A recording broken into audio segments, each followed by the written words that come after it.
Alors, les 3 clés de la vitalité, on va y retrouver bien sûr le jeûne. Alors, dans le jeûne, on va y avoir la préparation, le jeûne en tant que tel et la reprise, et même une 4e étape qu'on oublie souvent qui est la programmation. C'est-à-dire quand je me décide, ou je pense, ou je réfléchis à prendre soin de moi, c'est-à-dire en mettant en repos mes intestins et en faisant du coup une cure détox ou une des 3 clés de la vitalité, notamment le jeûne, je m'y programme. Donc du coup, je prends mon agenda et je me dis quelle est la meilleure période pour réaliser cette expérience afin que je n'ai pas une reprise du coup, comment dire, avec un superbe anniversaire ou des sollicitations, mais que tout se passe de la meilleure des façons.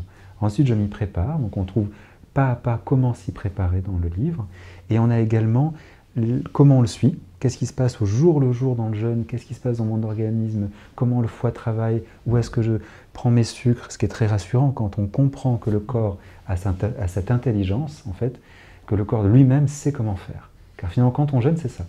Le corps de lui-même dit « T'inquiète pas, je sais faire mon job, dans ces cas-là, je suis programmé et je sais comment faire, car archétypalement, c'est une programmation qu'on a tous. » Alors, on a le jeûne qui est une des clés de la vitalité, qui est à expérimenter si on a la capacité et qui, je pense, donne beaucoup de bienfaits.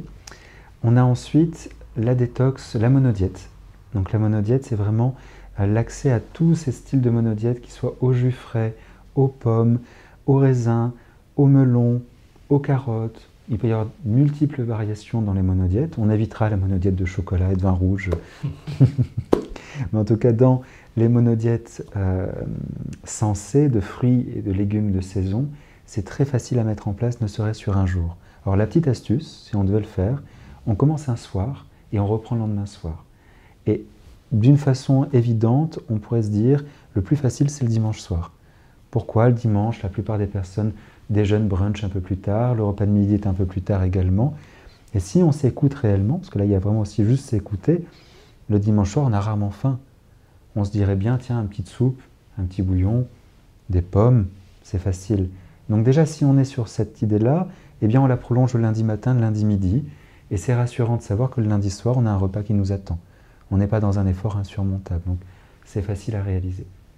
Donc on trouve ces clés-là, on va dire, dans le livre, et on trouve encore une dernière clé, qui est la détox en tant que telle.